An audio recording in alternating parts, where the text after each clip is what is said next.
Ay naku guys, bawal magkasakit. Ito masakit po kasi yung lalamunan ko. Nagpabili ako kay kuya ng gamot sa ubo.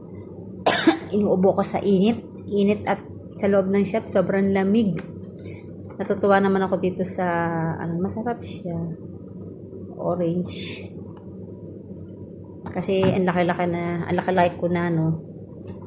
Tapos ang gamot niya ay syrup lang.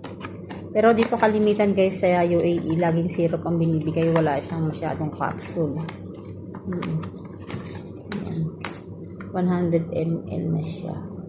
Para sa makating lalamunan at sa ubo.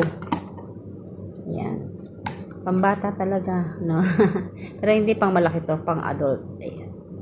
As 3 times a day. Ay nako. Inubo na ako. Masakit kasi pag lalo take order ako. Ayan. Kailangan natin uminom ng gamot para sa unahan na natin yung sakit. Ayan. Kaya kung kayo may nararamdaman, uminom na kayo ng gamot na pwede natin yan. Diba? Sarap naman siya guys. Naginom na ako kanina. Laban lang ang OFW.